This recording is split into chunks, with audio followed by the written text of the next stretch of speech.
Anyway, three, two, one. Hello, dear listeners, wherever you're listening from. My name is Solomon, and I am here with. The Executioner. I mean, yeah, but like, what's your actual like? What's a human being? What's your name? The human being behind it is actually Matthew Silberman.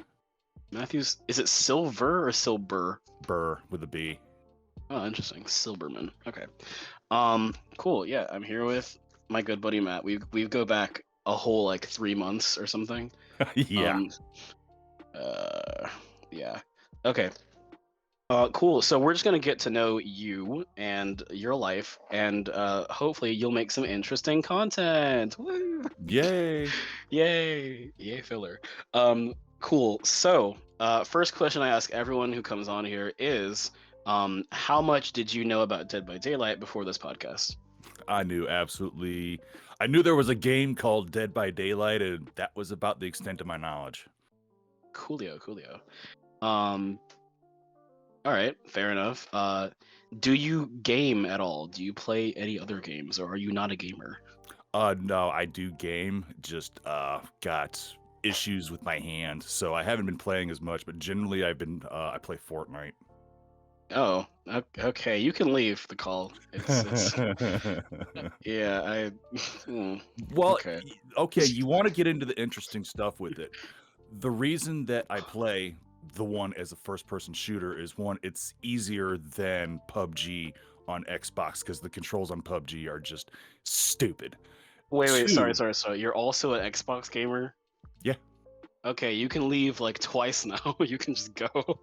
Yeah, you can kiss my ass, my entire ass. How about that? I don't know. Okay, but I'm kind of into that. you want to talk about fun stuff? Let's talk about dopamine hits. Now, Okay. for a long time in my life, I was a close quarters combat instructor. So Oh. I've got wiring in my brain for getting adrenaline rush off of shooting people. I got out and there was something missing in my life. And once I discovered first-person shooters, they activate the same pathways in your brain that combat activate if you've been trained in that. So I'm basically burning up the pathways in my brain that desire dopamine hits that I can't get to them anymore because I'm not a close quarters combat instructor anymore. All right, that's a lot to unpack there. There you go. Yeah, there we go. Bust that conversation wide open. So I guess the thing that most interests me, like right at this very second, is are you any good at Fortnite? No. No, you're not good.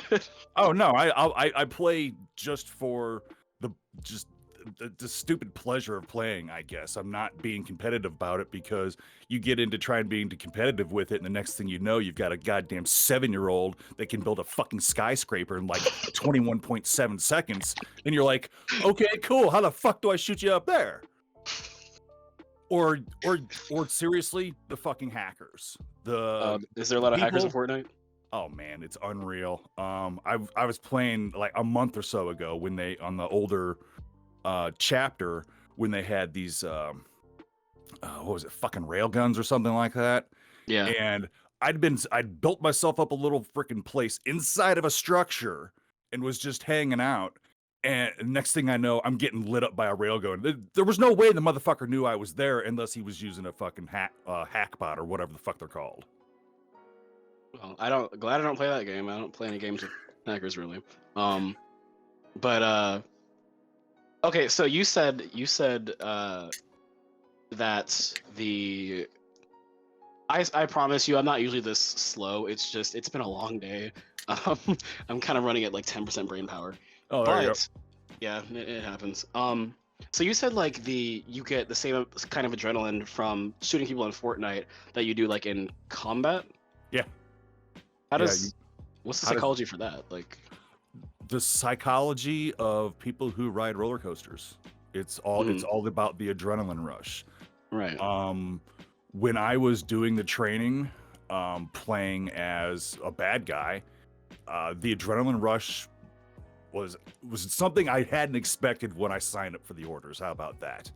Yeah. So something completely unexpected, and I did that for better part of 3 years. Right. And had no idea that it was as addictive as it was. So getting Hmm. out and still being able to have the ability to like ride motorcycle. I used to ride motorcycles. I used to do a lot of basically adrenaline seeking activities. Right. And that was to feed this so-called addiction that I had picked up in the military for, you know, the adrenaline of doing that. Right. And sat down one night. I had avoided playing the first-person shooters for a really long time. Yeah. Because I've been a gamer pretty much my entire life, so call it a better part of 3 decades. How old are you exactly? I'm 48. Okay, cool. Continue. So it's actually probably closer to 40 years because I started on the Atari 2600. Yeah, I don't know what that is. So yeah, many moons ago. So I've Yeah. got a lot of wear and tear in my hands, so I avoided it for a long time. And the first time I played PUBG, I got so high. It was unbelievable how high I got off of the dopamine rush of Yeah. playing the game that I play. I'm a camper, so to speak. So, Okay. well, you know what? I'll use the word sapper. You know, people who get dropped behind enemy lines and they're usually running around in a 1 or 2 person element, or a Okay.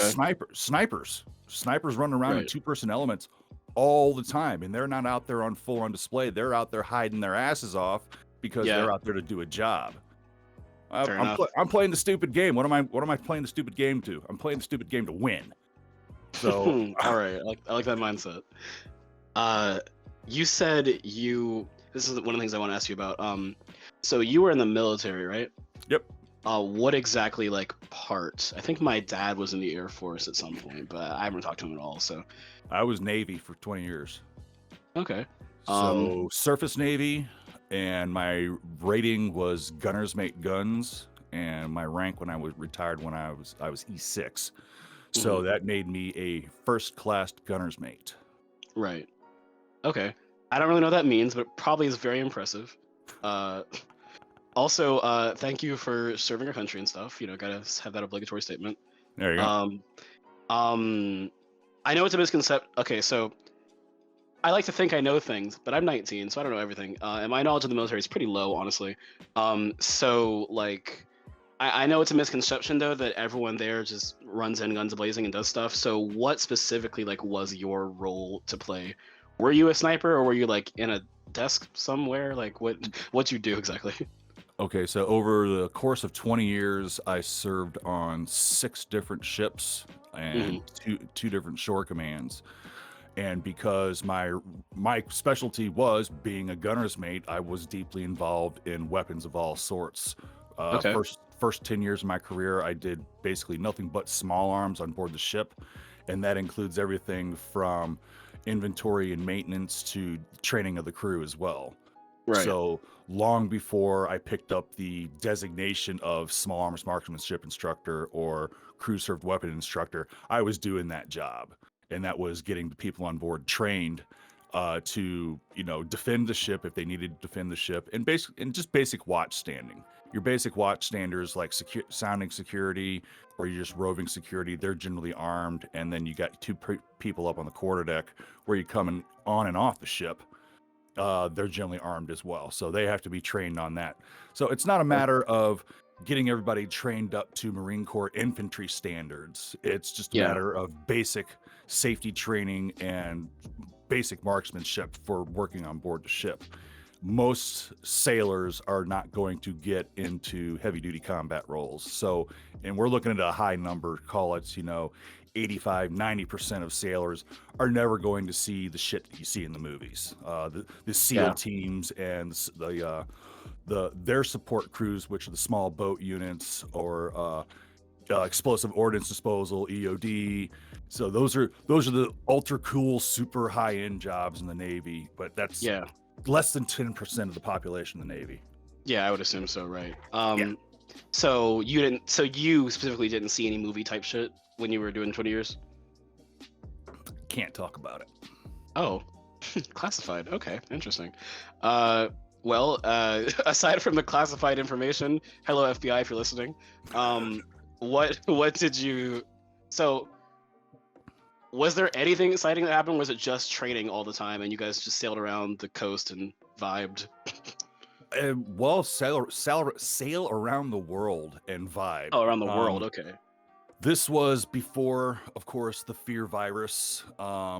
So for many years before the fear virus, it was cool to be able to go sail around the world and get respect pretty much wherever you went. Mhm. Not just for being an American, but being an American sailor. There's just something about the lore of Right. that people love. So I got to see a whole hunk of this little blue rock that we live on in my 20 Cool. years, and that's the stuff that I get to look back on and be like, yes, I've been to Hong Kong, I've been to Fiji, I've been to Singapore, I've been to Japan, I've been to Korea, I've been to Vietnam. There's Yeah. so many different And places. you found that what's the word I'm looking for? How do I word this? You found that a lot of times when you go to these places, you find like respect and like admiration, because I know that the perception of America is not like positive all around the world. So you found that most of the time people would like respect you guys as sailors. Yes, absolutely. There were very few places that we would drop anchor or pull into that we weren't wanted there. Okay. For the places that we do go, having the Navy go in is a huge part of their economy. It Because is. How so? How does that work? well, your most deployments are about 6 months. Now you're underway, uh, call it 85% of the time of that. So you're just continuing to get paid, so your bank account gets bigger. And generally, when you go on deployment, you make extra money going out on deployment as well. Okay. Not that you're making all that much money to begin with. Military pay is not great, Oh, really? but Because I know a lot of my friends want to join the military just to have like expenses paid for college or stuff. Maybe that's not Navy. Maybe that's a different no, branch. that is all military, and that's something that you can get once you're out. But you have to do the time first. Right. Getting the GI Bill is something that you actually pay into to Okay. begin with, and then basically they, depending on how long that you stay in, they take that initial payment, they sit on it, they build interest on it, so when you get out, they can pay for your schooling and stuff like that. Okay. That makes sense. That makes sense. But yeah, we pull in places and it's a huge tourist trade. So we bring in American dollars, those get converted into local dollars while you're there. Hmm. So the money, I mean, the first people that are making money there are the money changers because they're doing it at a percentage rate. Yeah. And then you go out into town and you spend money on entertainment, you spend money on, food, you spend money on, trinkets and stuff like that. I mean, I was never a huge trinkets guy, but I've served with people that would save all of their money just for going on deployment so they could go out and buy stuff overseas that you can't get. Yeah. You can get dirt cheap there, but you can't get, dirt cheap in America. I think one of the most expensive things I picked up was a Persian rug. And Oh, it's cool. not even a big one. It's a little 3x5 Persian rug. I got that in Bahrain, I think. I don't remember. It's been so long. Yeah. Fair enough. It's interesting for me. Oh my God! Wow, words. It is interesting for me to hear because I have not left the East Coast really. So, it's cool to see you go all around the world. What is? I talked to the person who voices the plague, and she is also well. She's a military brat. I don't know if that's probably kind of different, but she talked about all the places she went to with her family and the military there. So what's an interesting place you went to? Like, what's a place you really remember going to and really have fond memories of? I would say Hong Kong, and that's Hong Kong? because I got to go to Hong Kong in '93. Hmm. So this was before the turnover. This was when they were still considered a colony of the British. So they were not, excuse me, under Very British good. rule. Yeah. And then that was on a lease that they had signed with the British for like 100 years or something like that. So in 1998, Hong Kong reverted their territory back to China. Going there afterwards, big difference. Yeah. Big difference in what you could get, the availability of what you could get.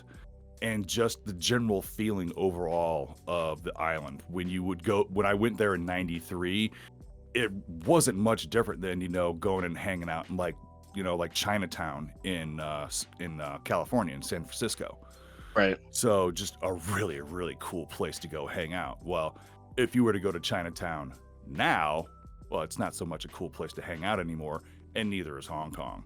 The Chinese came in there and they asserted their communistic control and they really fucked the place up.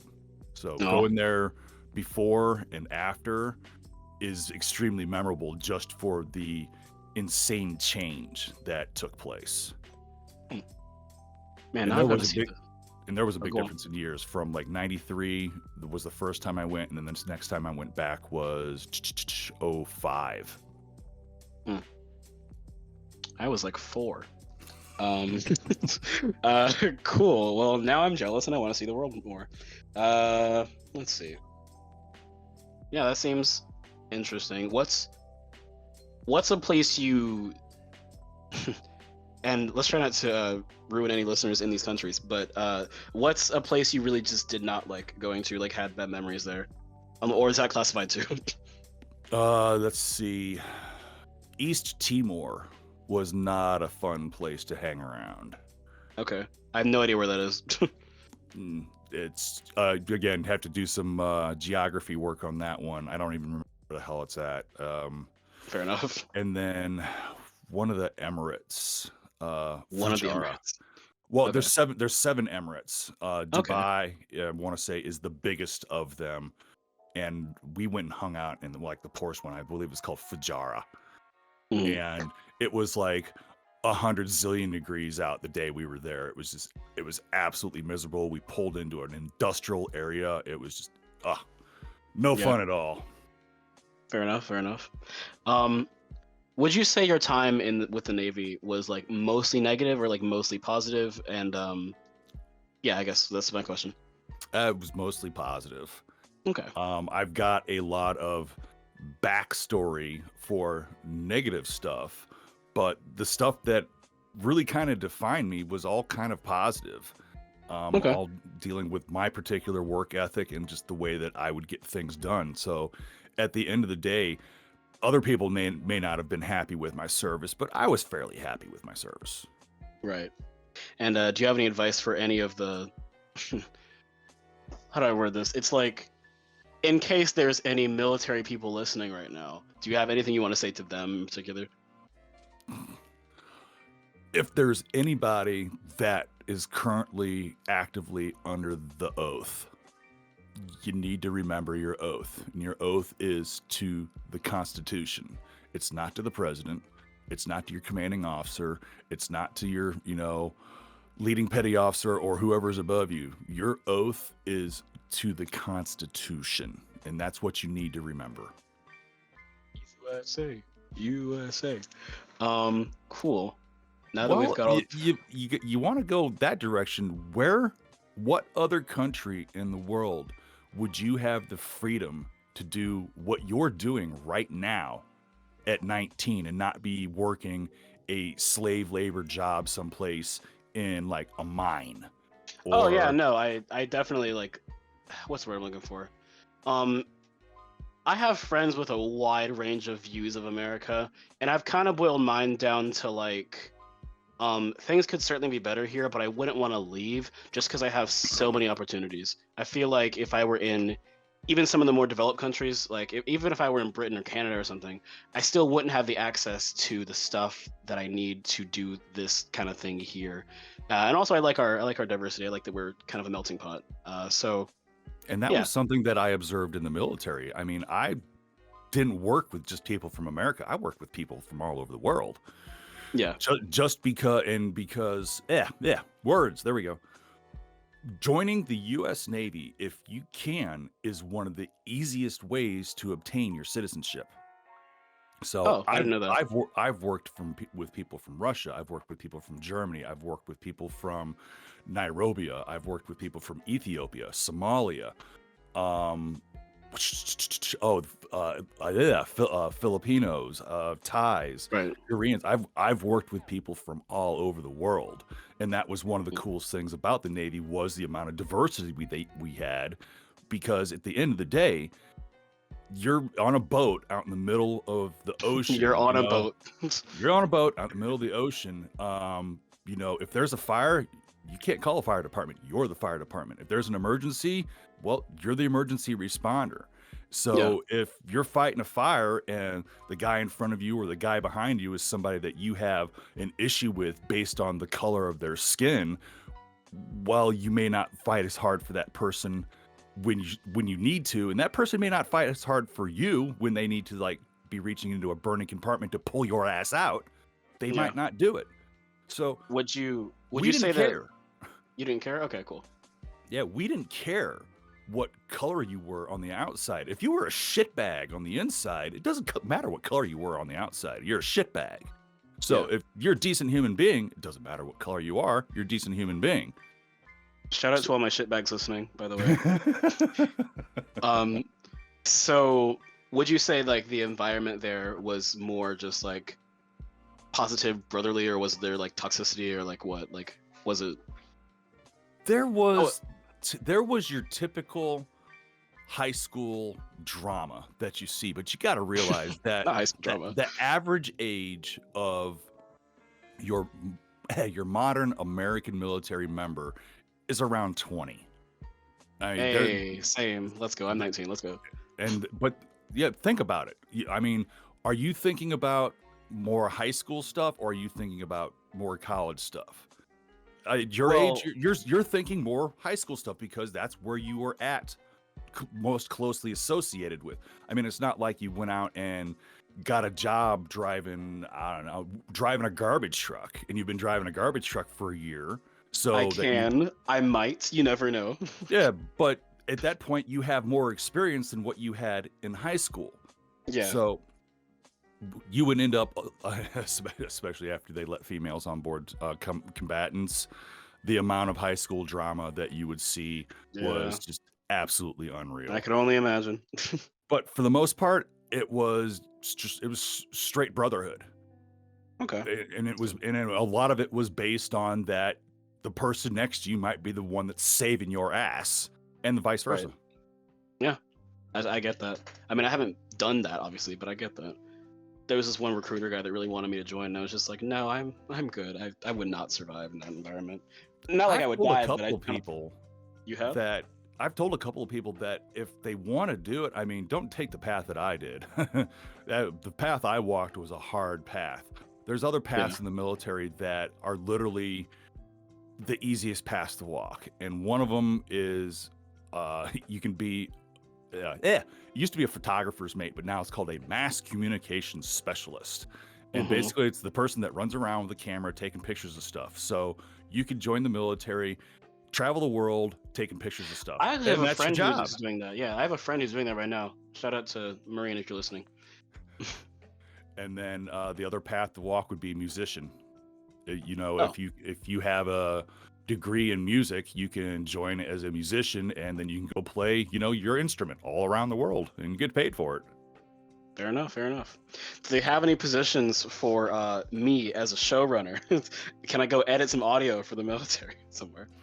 That again would be mass communication specialist, but instead of doing photography, you specialize in videography, and that way you end up producing stuff for the Armed Forces radio network. So news reports, breaking news, stuff like that. No, I mean, that's a position you could take if you wanted to go that route.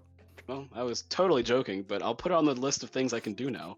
All right, I want to steer us a little closer to video games, though, just because the podcast is about one. So, as someone who's been in the Navy and has like ties with the military and stuff, do you find that the representation of like war and military stuff in video games is pretty accurate, or is it like off from what you've experienced?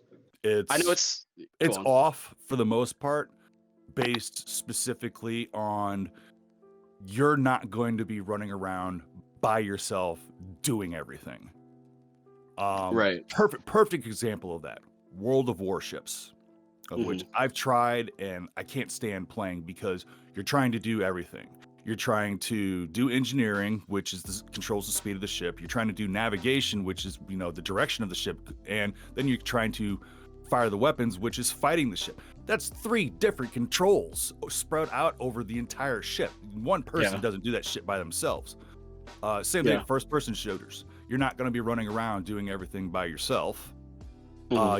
You've generally got a team with you, and then hopefully, for the most part, your teammates are at least on the same level as you. So if you're going in with a team, that they don't run around by like a bunch of fucking idiot AIs, not doing a goddamn thing while you once again are stuck doing everything. Okay, fair enough. So team plays a bigger aspect than game developers let on. Oh, Um, absolutely. then do you enjoy playing like team-based games? Like, I guess most of the COD stuff is kind of team-based, and I play a lot of Overwatch, which is really different because it's kind of a MOBA. But do you play any team-based games, and are those more accurate? Like, a lot of gamers will be like, "Oh, my teammates are trash. That's why we're losing." Is that a common mindset in the military too? Um, that's a good possibility of that. I don't do a lot of the team-based ones based on my lack of ability for most of the games. See, I tried Apex Legends when they first started running it, Mhm. and you didn't have an option to run around as a single person, so you always got stuck in a team. Well, the first few times I'd do it, I'd be stuck with people that were on like level 200, and I'm like, this is the first time I've played this game. I'm trying to figure out what's going on, Yeah, same and here. yeah, and you get hated on all over the place because they don't give you an opportunity to learn the game before jumping into it. Because again, the controls for all the games are different. Your Yeah, Fortnite, your PUBG, your COD, your Modern Warfare, your CS:GO. All of those are all different right. fucking controls. Give me at least 10 games to figure the fucking controls out. Hmm. Yeah, that's valid. I don't play shooters because I'm bad at gun skill. I just can't shoot anything to save my life. And in real life, I've never shot a gun, although I do plan to at some point. It just hasn't. I haven't gotten around to that one. But you specialized in guns, right? That was your whole thing with weapons and shit. Yep, yep. Okay, cool. I just want to make sure that segue made sense. So, do you find that in the games you play, the guns are like accurate to real life? I know very little about guns. I did a lot of research on them for the Deathslinger when I wrote that character, but I know very little about the whole like weapons thing. So, do you find that video game guns are kind of similar to real life guns, or are they just really different and shouldn't be No, considered? They're different. it shouldn't be considered at all, and I Okay. can sum it up in basically 2 words: force feedback. You Force put feedback. What does that mean? force feedback. You need feedback from the firearm. I mean, you can use your keyboard, mouse, or you can use your controller, and you can get used to using your thumbs to pull to pull a trigger and to balance the weapon. So on full auto, that you can shoot a single pinhole and a target, 100 yards away. Hmm. Real life just doesn't work like that. You're holding up this weapon. The weapon weighs anywhere between 2 and 20 pounds. Hmm. You pulled it. It's taking a lot of mechanical effort to fire that weapon. The weapon recoils, which is a lot more physical effort for bringing it back onto target, and then to do that for many hours at a time wears you the fuck out. I mean, I've never Hmm. done full combat. I've done long days of training the crew. Yeah. Some of the training that I went through in order to become an instructor revolved shooting like a shotgun all day long. And let me tell you, by the end of the day, after firing a 12 gauge shotgun, double aught buckshot, you fire 300 or 400 rounds of that. At the end of the day, you're black and blue, and you are wore the fuck out. Yeah. I guess. So I guess. Yeah. Yeah. yes, the guns in the video games just, I mean, they can say that it's the most accurate that you're ever going to be with it, but even reloads, because you're not reloading from the same spot every single time, because your reloads are expendable. And in real life, they're stationed around different parts of your body, so you have to reach different parts of your body every time to reload, and that's something you need wired into your brain. And eventually, Yeah. you run out of ammo. Yeah.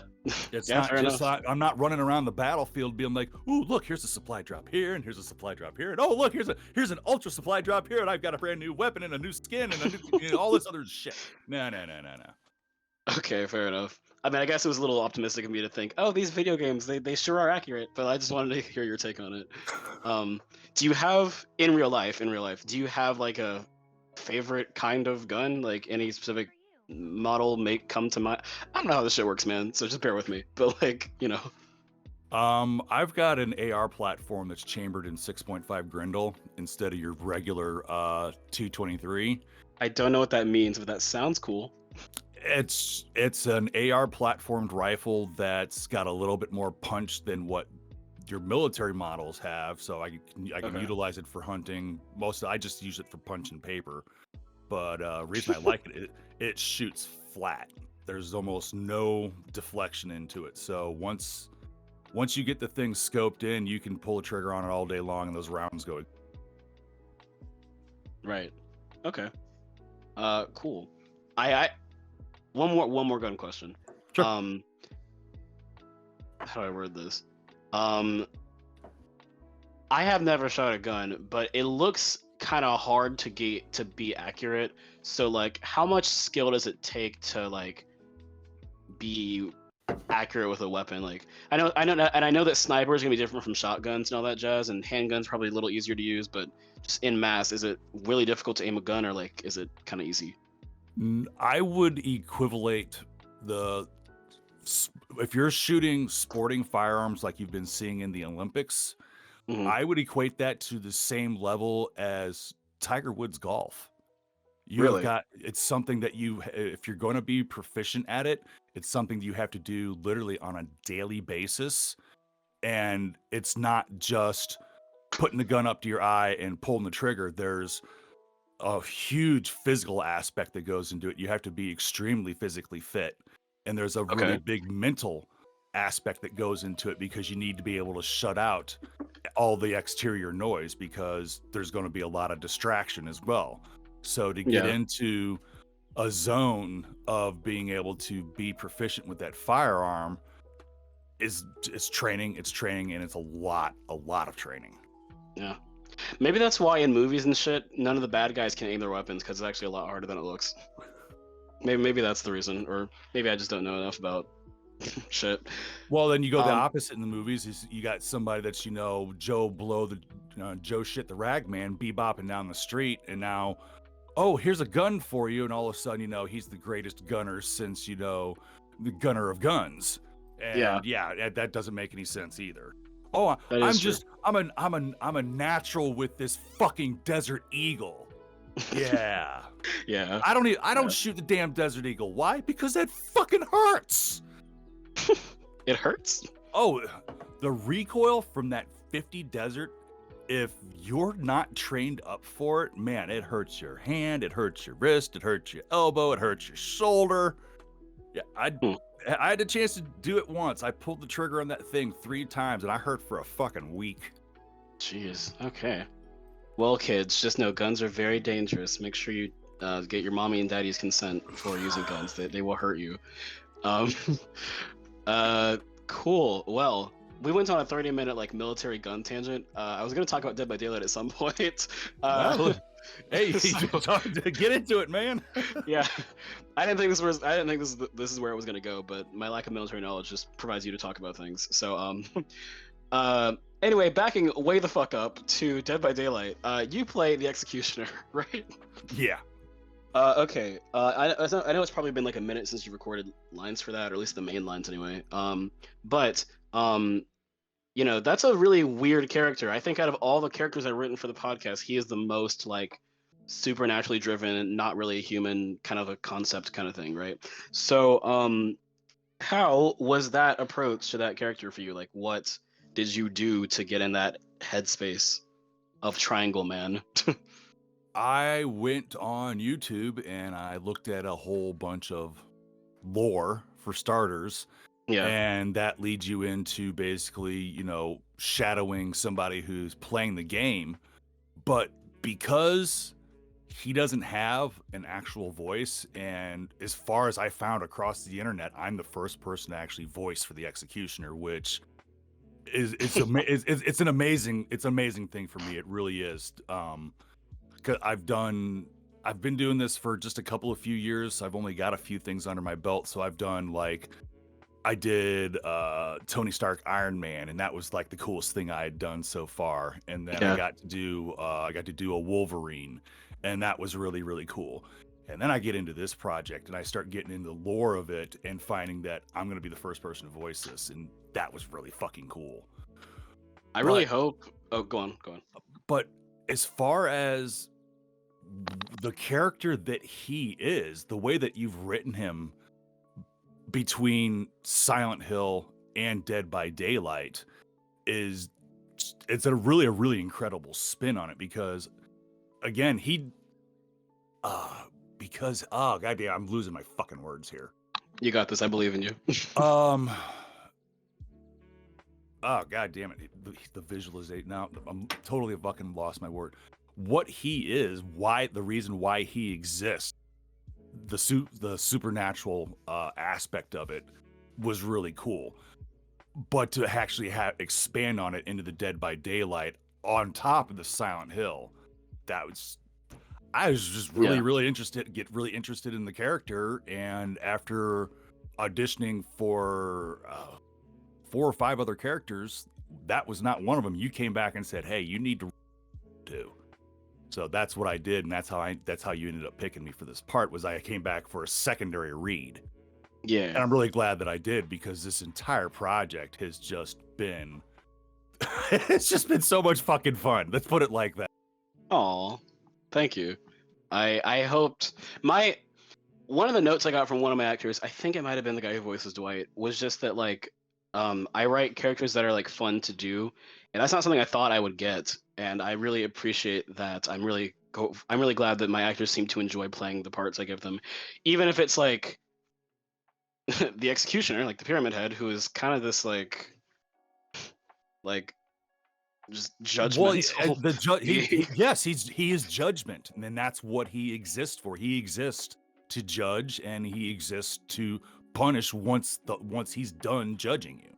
Yeah, I will say, I know you haven't listened to it yet because I haven't put it out for the actors, but your episode turned out really good.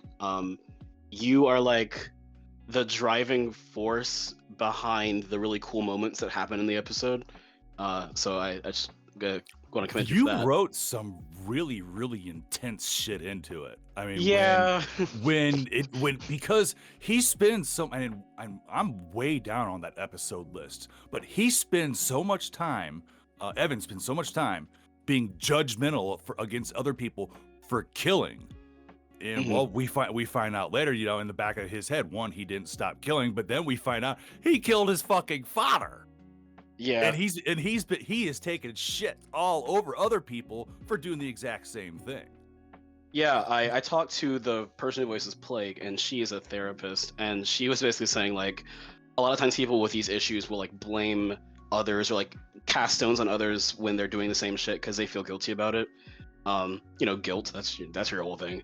And I had a thing I was gonna say. Fuck.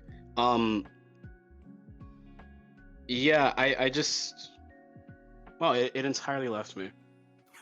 Yeah, I know what you mean. No, maybe it passed on to me now.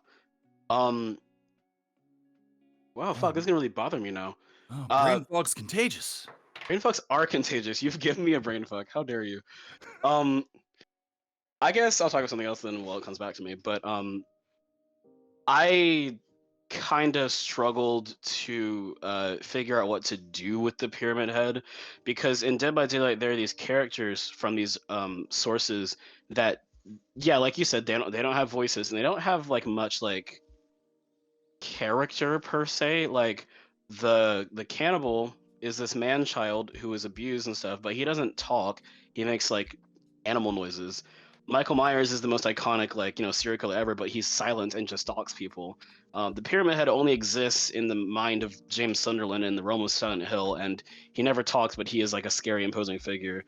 Now we got the Nemesis in here from Resident Evil, if you're familiar with Resident Evil at all.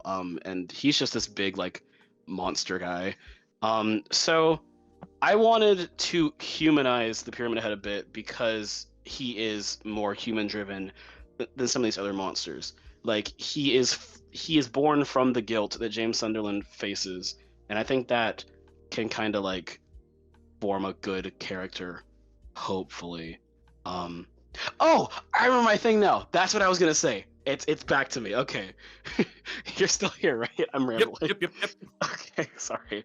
Um, the thing I was gonna say is that I think the Auric Cell podcast is going to be like a very interesting experience if you do know the game and the lore versus not knowing the game and the lore. I think there's gonna be like three different camps of people, right? There's gonna be people who listen to this and know jack shit about Dead by Daylight or the lore of it, like you did previously before joining this. There will be the type of people who watch this and listen to this that know of Dead by Daylight and maybe play it but don't know the like depth of the lore exactly. And then there'll be the kind of people who like know fully the lore, and those who know fully the lore, like they can recognize easier the stuff I planted into the script that ties into these characters. If you're a super lore fan, this will be your shit. I'm really excited for those kind of responses. But yeah, I have no idea who's going to end up listening to this in mass. Hopefully, it'll be people who, hopefully, those who don't know anything about Dead by Daylight can still enjoy the podcast. You seemed to when we did the table read. Was that your general perception? Yeah, absolutely. The way that you've written it between the lore and weaving in pop culture references is amazing. Yeah, hopefully I So don't date this thing too much.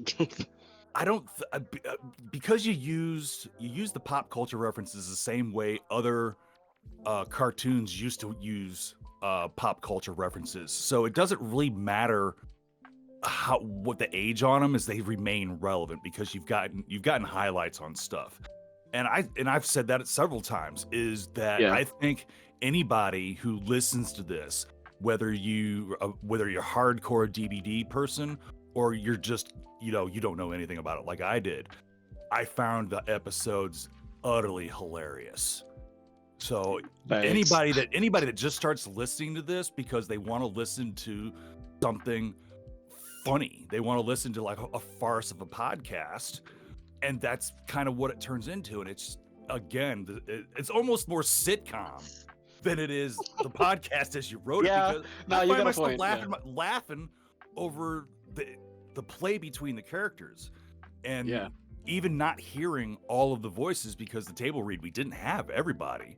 Yeah, no. So once everybody's in on this and all the characters have their separate voices, the interplay between them, I think it's really going to hook people, and Yeah. we've got something big here. So all the It new is. characters, you said Nemesis, and then the other Resident Evil chick, the vampire chick.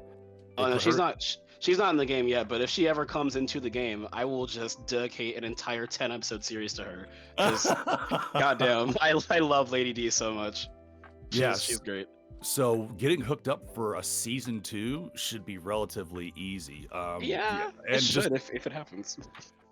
Well, the way that you've got stuff written in, the way that it's laid out, that you leave so many different things open for a second season, especially the whole romantic thing between hold your on, two. don't spoil anything yet, because your thing's episode 5, and this should come out after episode 5. So don't. Oh well, fuck, dude! You told me it was coming out after. I figured it's coming out after everything. No. After your episode, your episode 5 is kind of like the mid season thing, and then it goes into 6 and beyond. And 6 and beyond is kind of its own thing. But that's a spoiler. If you guys heard romance, just edit that shit out. Edit that shit out. I'm gonna censor that real quick. Yep. But yeah, cool. I guess another obligatory question I want to ask you, because I asked all my actors this.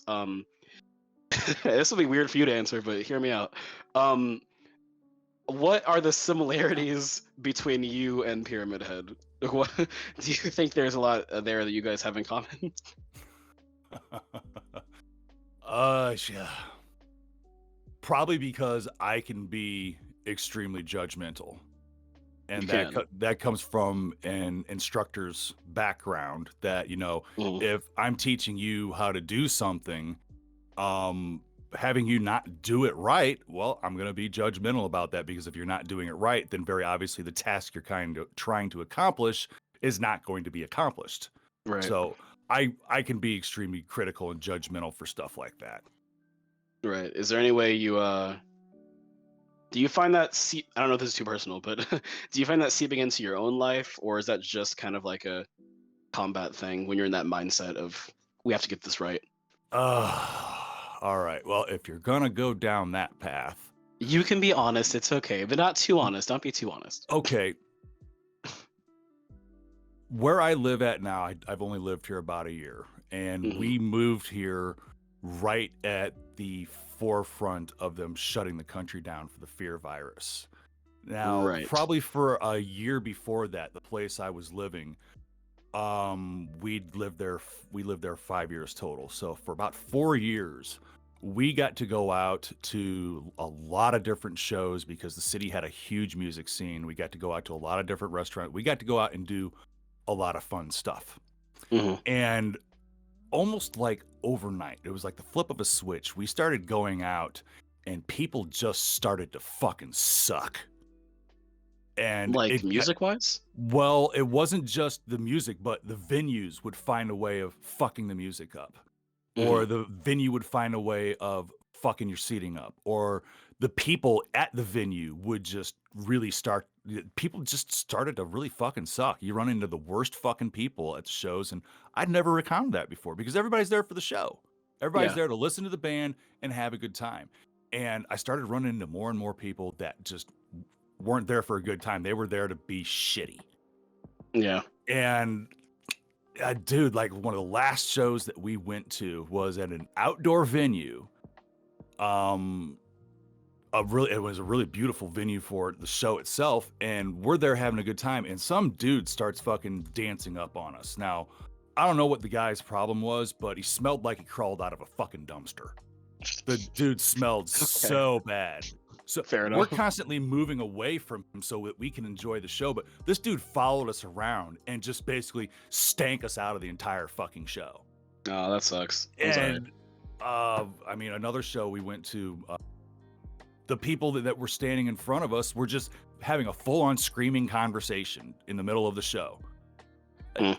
You paid your tickets to watch a show, not to come here and have a conversation about what you're going to do tomorrow. So my wife, leaned forward and was like, "Hey, I'm trying to enjoy the show. Could you be quiet?"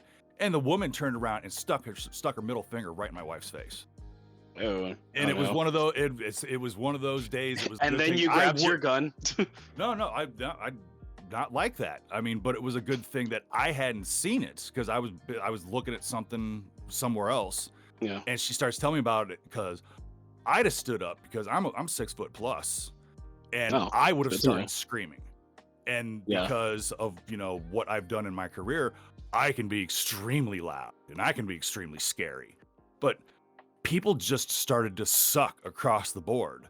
So when the country shut down and everybody was forced to stay at home and nobody could do anything, me and the wife had been doing that for a year or better already in the process of trying to You get packed up and you've moved out. already isolated yourselves We from were we society. were already isolated. So Okay. when we got moved to where we're at, we moved from basically city to rural, and spent the better part of a year trying to get set up out here during the time of the fear virus. Yeah. It's done significant damage to the country. People are really just really fucked up now. I mean, if people were fucked up before, they are really fucked up now.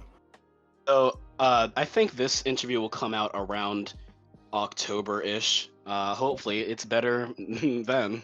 I think that we're moving more towards the direction of just like it being over. I don't want to speak for all communities because some communities are still being hit pretty damn hard, but I think in general we're moving past it. Question mark, smiley face, question mark. I don't know. But depends on how much misinformation you want, because I have a degree in Homeland Security.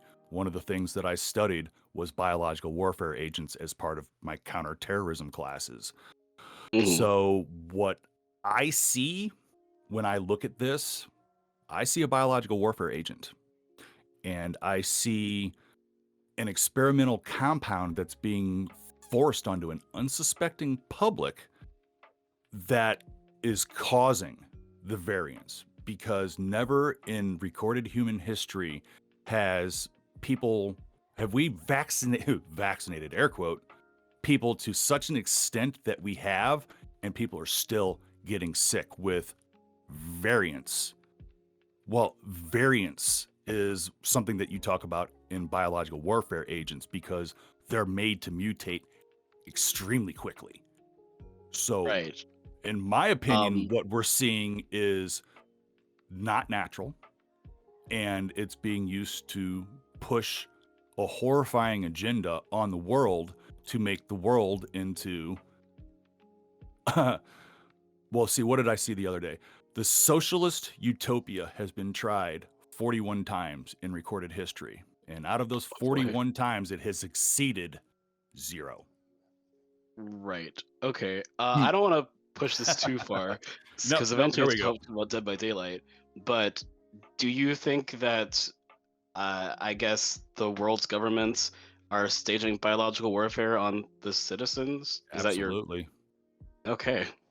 All right, You've heard it. everyone, grab your med kits, grab your essential oils, grab your rocks. We're gonna need them.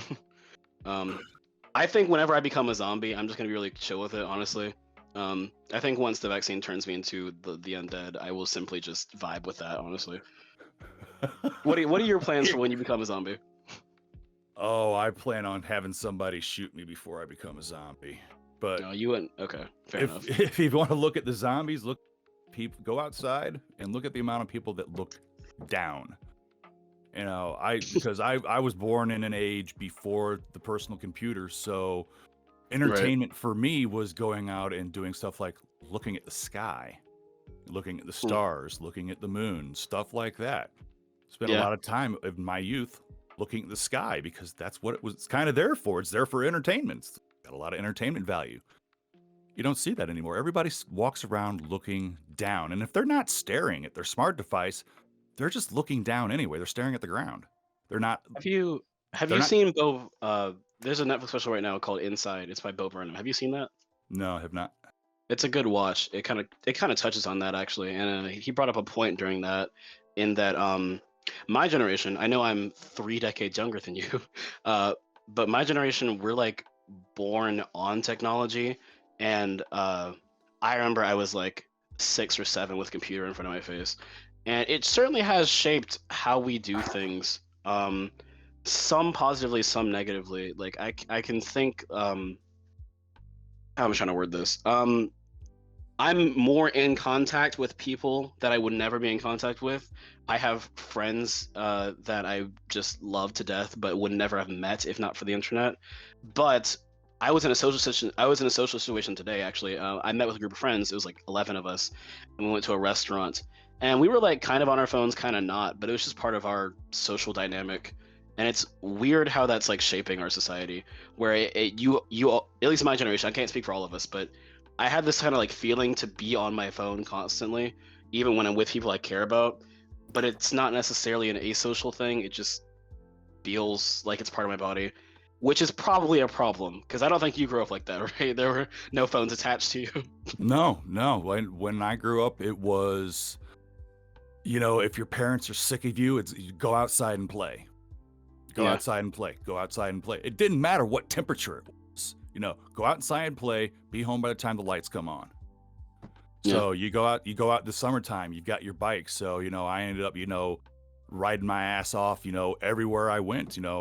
Riding a bike until I turned 16, and yeah. was granted a driver's license and a vehicle. And even after that, still rode a bike for a really long time. I haven't ridden one in a while.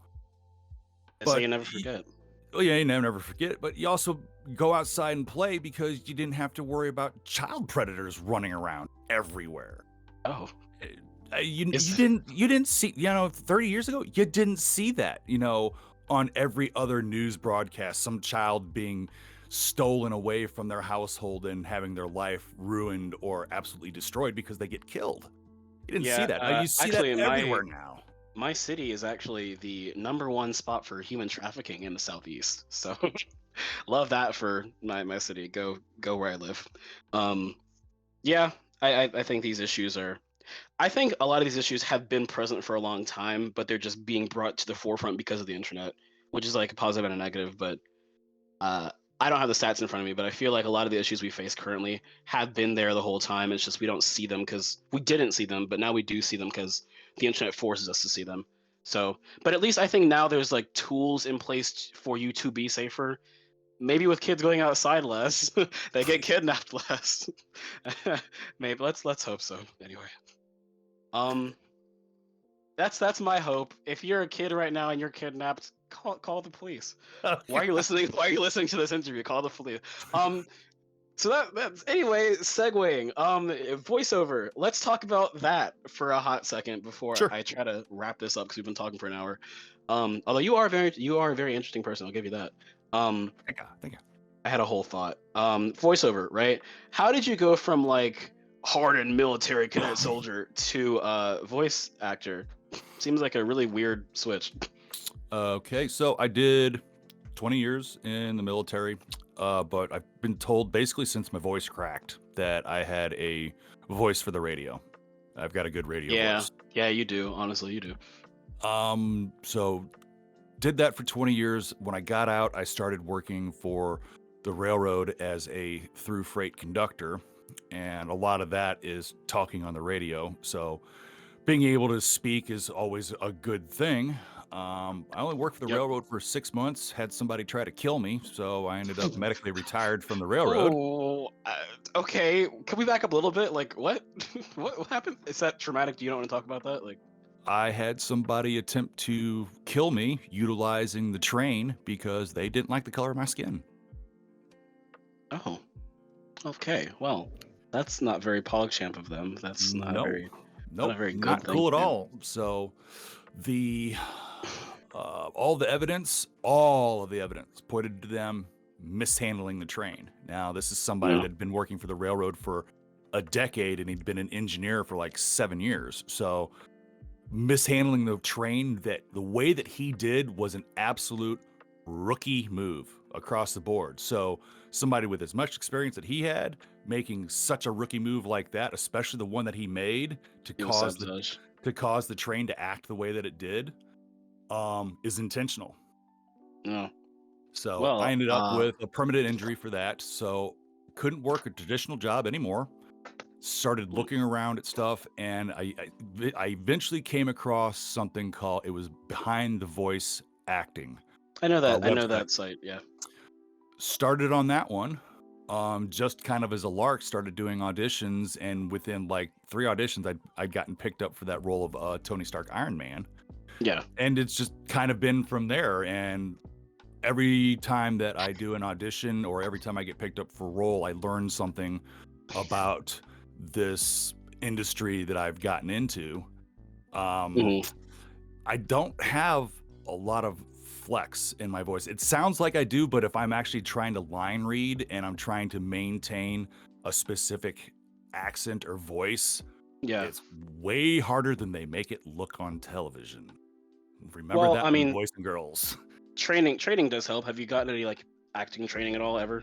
No, no formal acting training, and I've Mm. only taken like 2 voice acting classes, of which one of them, oh, fucking instructor, you need a happy memory. Go back from happy memory from childhood, happy memory from childhood, happy memory from childhood, and I ended up You didn't walking have out of it. one? No, I couldn't come up with one because, he's having That's to read all the stupid commercials, and it's like, I don't want to read commercials. I don't want to pretend to be happy about trying to sell you a car or peanut butter or tampons or whatever the fuck I'm trying to sell you. I would wait. I- I would love to hear you in a tampon commercial. That would be so opposite of what you should do. But anyway, continue. so I find characters that I can read for, that all I have to do is, drop into like the Wolverine voice, or I can use Yeah. my native voice, and that's where I try and stick at, because doing accents, trying to do an accent and hold on to it for an extended period of time, it wears on you. I mean, that's something they don't tell you in the training videos on YouTube. You might learn that in school, but Yeah, it's the I voice don't acting know. is, and I just I've seen a lot of videos of the guys doing voice acting. I've watched Hugh Jackman voice act for Wolverine.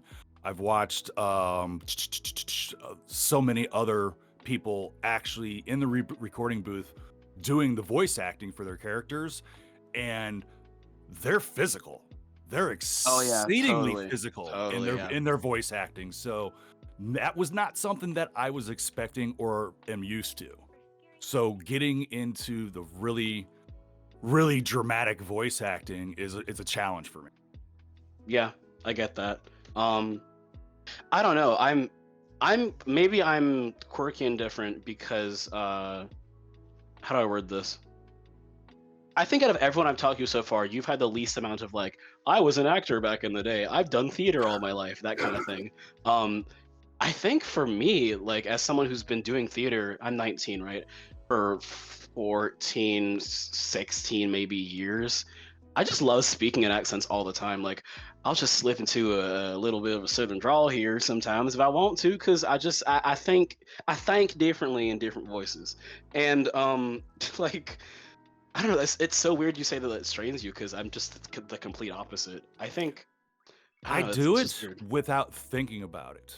Like if Right. and it was something I was always get in trouble for overseas. No matter what accent I hear, if I'm speaking it, eventually I will start speaking in a native accent like that. It may not be the greatest, and Oh you know, boy. it may not be the safest because I tell you what, you go down to Australia, you start trying to imitate their accent, they get mad. Oh, They get yeah. really mad, and when you're hanging out in a bar with a dude that looks like Donk from the Crocodile Dundee movies, yeah, Not you Donk. don't wanna make him mad. You don't want to make him mad, no. No, you don't wanna make him mad. Fair enough. Well, I think maybe I'm biased in saying this, but I think training certainly does help. Just getting more into it, doing more. I would encourage you to like I would encourage you to play a fairy princess. Not because you fit that role, but just because it's so opposite of what you usually do that it will like challenge you and your voice and stretch you in ways like you might realize you have a really nice falsetto. Do you know what your falsetto is? It's like Yeah, a it high sounds possible like voice. this. It's like a It's been high. it's been compared to sounding like a grandma. And you could totally play somebody's grandma. If I ever need a grandma on this podcast, I'm going straight to you, directly to you. Um, I just think that maybe I'll give you yeah. Anything higher than because I spent many years smoking, Oh, okay. cigarettes, cigars. Now I'm an MMJ user, so I do still smoke. So I've got a smoker's voice, and there's no way around it. Yeah, fair So enough. Yeah.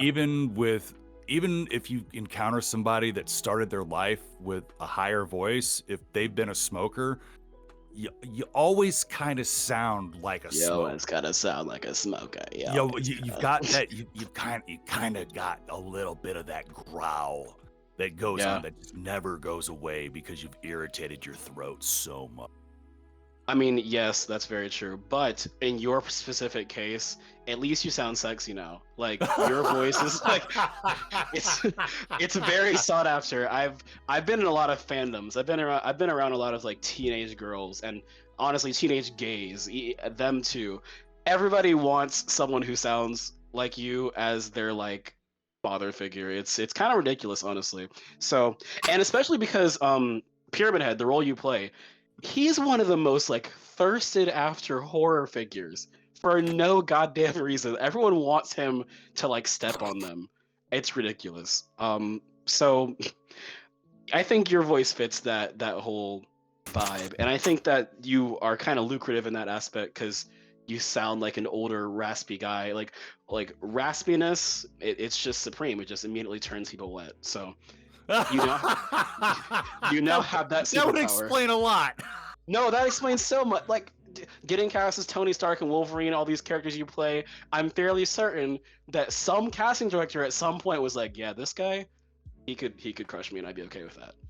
So I would really appreciate. I do appreciate that.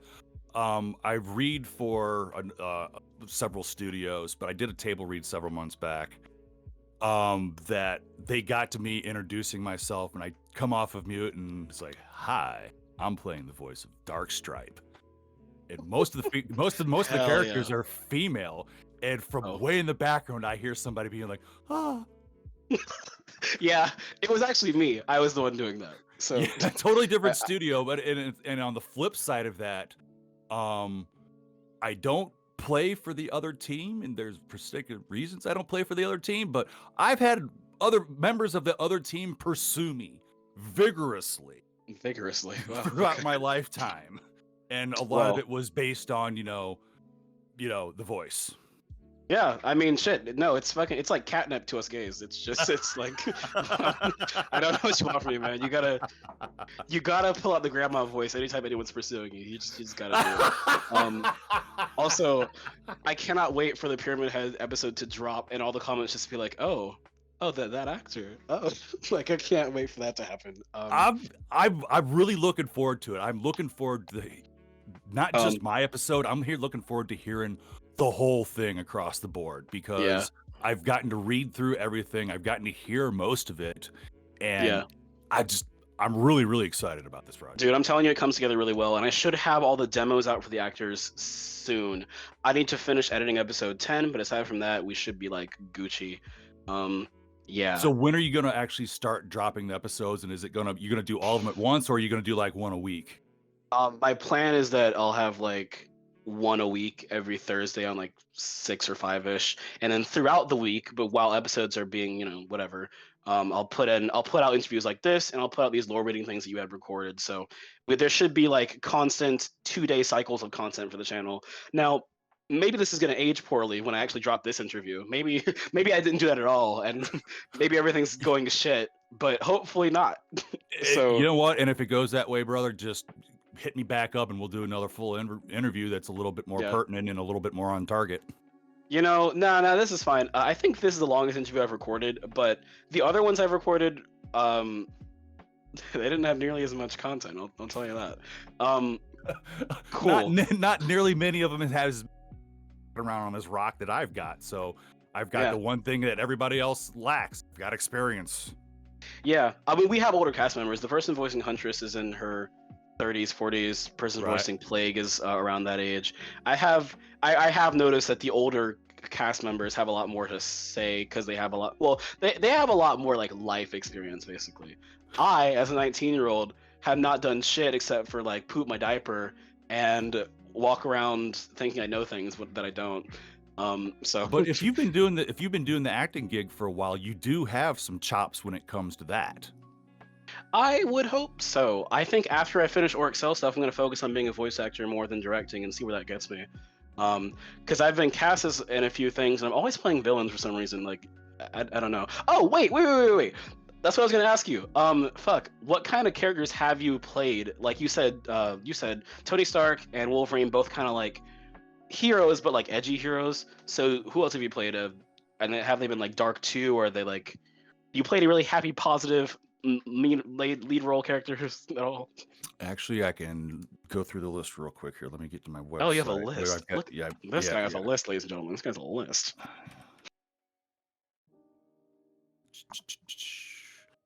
The first role I actually played was a military.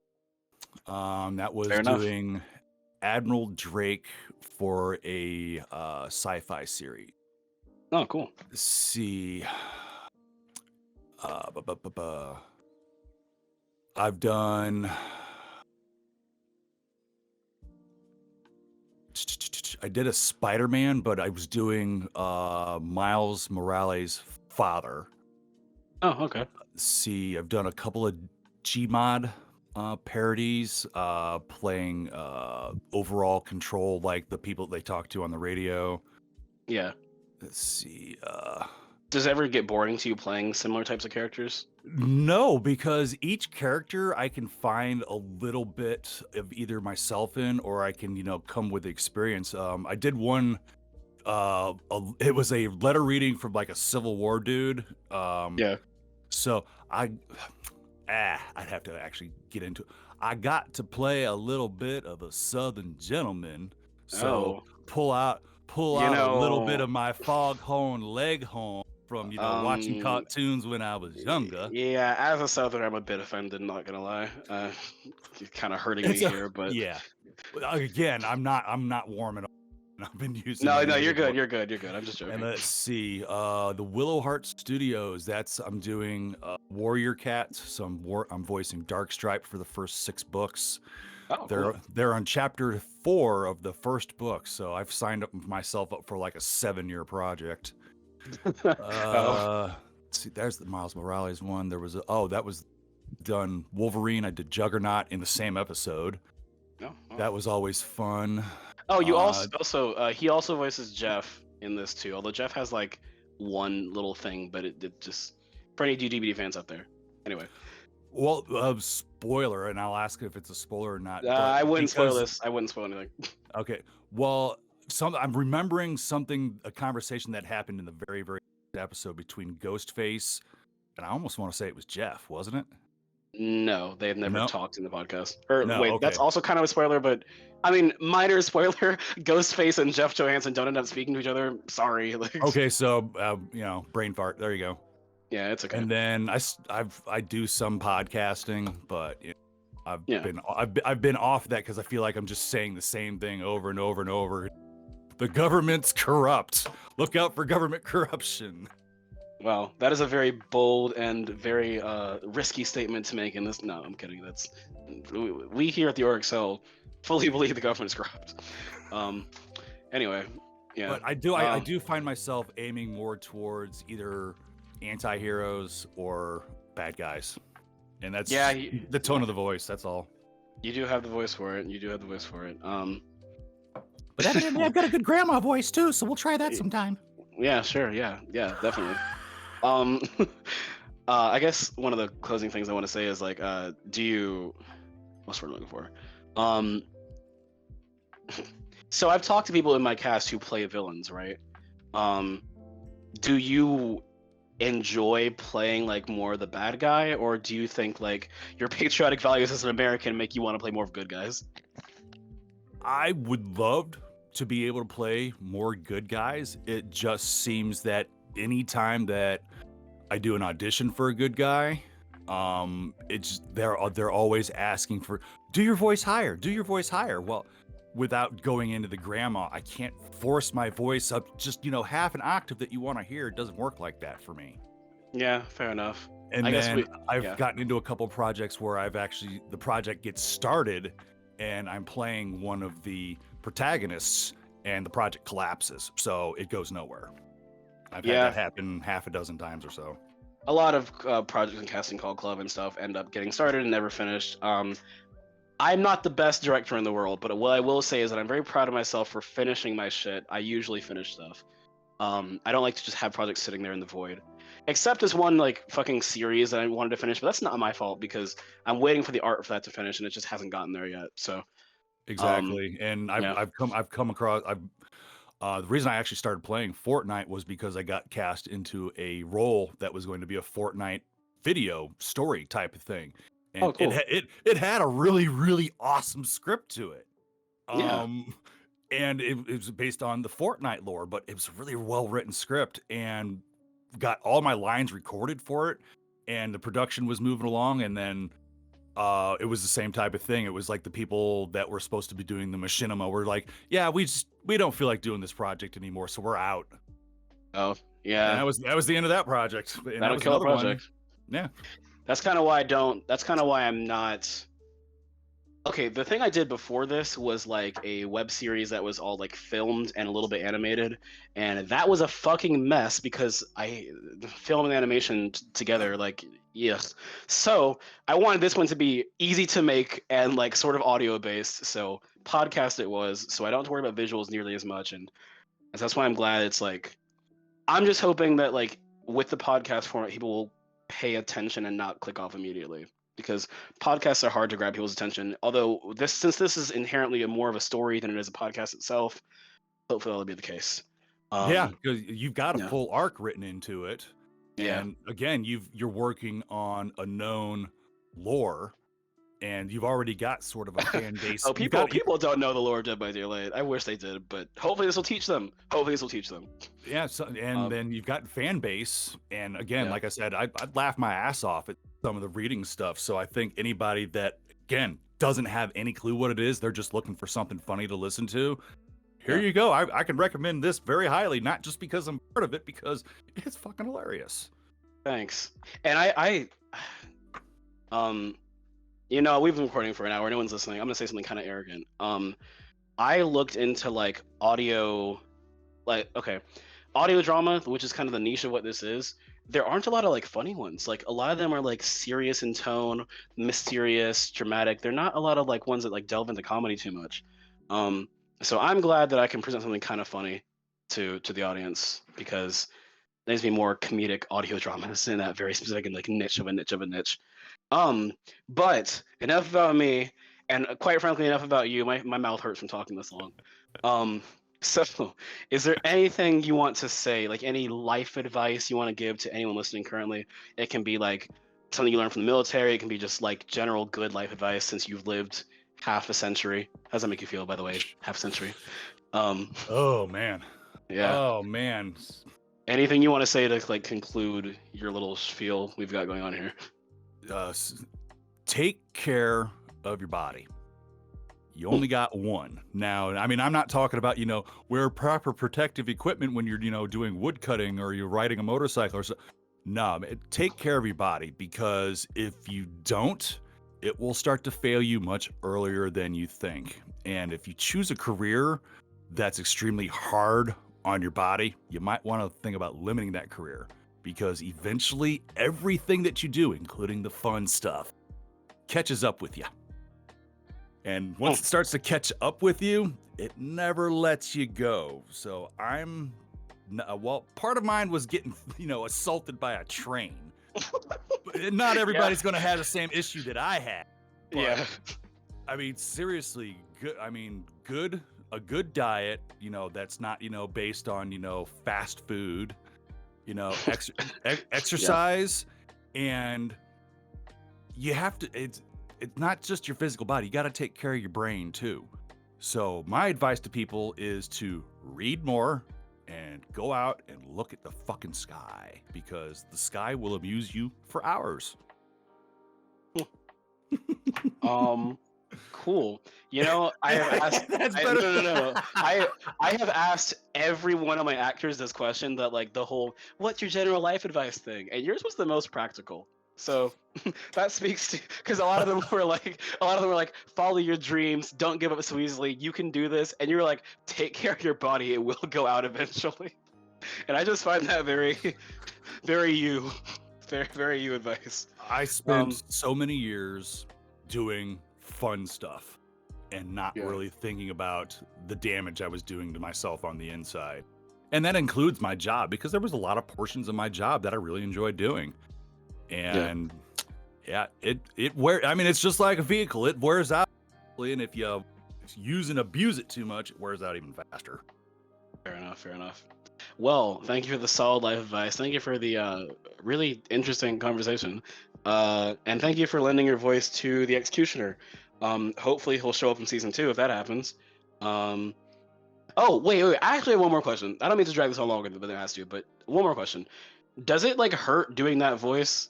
Because it sounds like it hurts. It takes a lot of preparation to get into that particular character because it is such a gravelly voice. Yeah. And then once I'm actually done with that, because you had me doing some more lines the other night, so I had to get into the voice. I shut everything. I did the lines. I shut everything down. I came out and I opened up my start talking to my wife, and the voice that came out was fucking scary. And it was like, oh, hang on. I didn't mean to go quite that route, but yeah, it wrecks the voice for a little bit, and I know that's because I'm not using proper technique. Yeah, you should learn some proper technique, but yeah, I don't want you to like. Yeah. Because if your vocal cords die, I have to recast you, and then it's like, oh well, bye. So don't die on me, please. No, well, that's the harshest voice that I had to do, and that was a choice to go as low as I did with it. I mean, normally I drop it down into the Wolverine voice, and that's as far as I go. Right. But yeah, the executioner just reading the bio, looking at it, and then looking at him and being like, okay, this is where the voice has got to come from. It ain't gonna be fun, but. In my episode, I love my episode. I love the psychological warfare. Yeah, I've found that the Auric style episodes I love the most are the ones where they're like there are things physically happening, people are like moving, because those are fun to like sound design and those come together really well. Or the ones where there's like a huge like clash of ideals, like a giant fight happening. Every episode has a moment like that where there's like a big battle going on, which I didn't think would happen because it's like they're all just talking at a table. You wouldn't think that like there'd be these huge climactic moments where people get punched verbally. But no, I'm glad it came together that way. But enough about this. Thank you so much for talking to me. Take care of your bodies, everyone, because they will give out on you. I honestly, I need to take that advice because I'm 19 and having spine problems. It's not cute. So yeah. Anything else you want to add before we close it out? I am, and I am not James Sunderland. All right. Well, that was certainly a quote. Oh, speaking of which, let's expose you really quickly. Woohoo! So, I have made a list of all the stuff I need actors to re-record, all the lines and stuff. I think I pretty much need you to re-record anytime you say James Sunderland because you say James Sunderland and it's very noticeable. And the correct pronunciation is James Sunderland. It's like lower. It's like lower. It's like a U instead of an A. So Okay. yeah. So anyway, he got the character wrong, guys. Everyone go shame him in the comments. Oh Um, no. Let me write that down so if I'm gonna have to record a whole bunch of this. Yeah, I'll give you a more One. in-depth thing later, but same Sunderland, not land. I ordinarily I'd let that kind of thing slide, but like, he is the reason you exist, so you should know how to say his name. Um, yeah, great. So dragging him aside, thank you for this conversation, and I will see you later.